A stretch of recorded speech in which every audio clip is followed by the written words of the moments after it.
नमस्कार सांग माने आज आम एजुकेशन बा शिक्षा विषय रे आलोचना करिबा।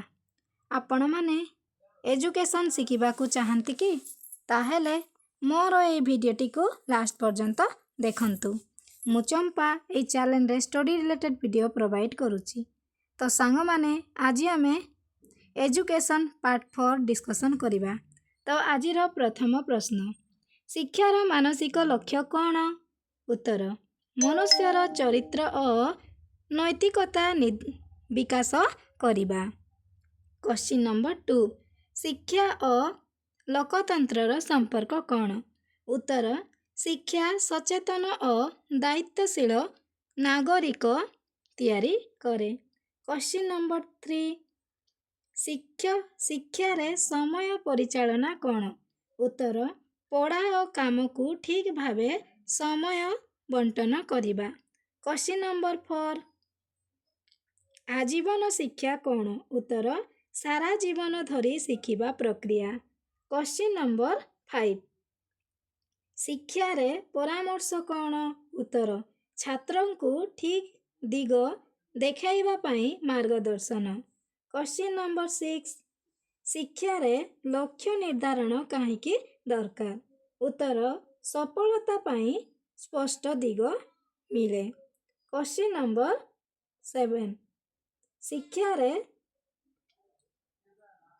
शिक्षा रे नवोन्मेष कौन?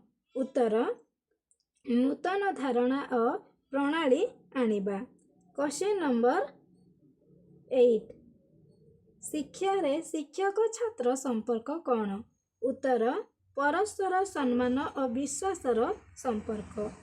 क्वेश्चन नंबर 9, शिक्षा रे प्रायोगिक कार्य कौन? उत्तर, प्रयोग और कार्य माध्यम रे शिखिबा।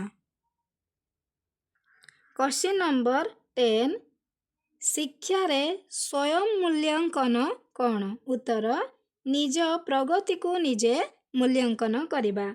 क्वेश्चन नंबर 11, शिक्षा रे समस्या समाधान कौशल कौन? उत्तर, समस्या को भावी उत्तर खोजिबा दक्षता। क्वेश्चन नंबर 12, शिक्षा रे सहानुभूति कौन? उत्तर, अन्यंक भावना बुझी सहयोग करिबा। क्वेश्चन नंबर 13, शिक्षा रे संयोग कौशल कौन? उत्तर, सटीक भावरे भाव व्यक्त करिबा क्षमता। क्वेश्चन नंबर 14, शिक्षा रे दलीय कार्य कौन? उत्तर, दलरे मिसी काम करी शिखिबा। क्वेश्चन नंबर 15, शिक्षा रे सूचना प्रजुक्ति कौन? उत्तर, कंप्यूटर और इंटरनेट व्यवहार करी शिक्षा। क्वेश्चन नंबर 16, शिक्षा रे मानसिक स्वास्थ्य काहेकि दरकार? उत्तर, भल ध्यान और सफलता पाई। क्वेश्चन नंबर 17, शिक्षा रे नेतृत्व गुण कौन? उत्तर, अन्य मानंकु पथ देखाइबा और प्रेरणा देबा क्षमता। क्वेश्चन नंबर 18, शिक्षा रे नैतिक दायित्व कौन? उत्तर, ठीक काम करिबा और समाज प्रति दायित्व निभाइबा। क्वेश्चन नंबर 19, शिक्षा रे सृजनशीलता कौन? उत्तर, नूतन धारणा और कल्पना शक्ति विकास। क्वेश्चन नंबर 20, शिक्षार सर्वोत्कृष्ट फल कौन? उत्तर, सुसंस्कृत सचेतन और सफल व्यक्तित्व गढ़ी तोलिबा।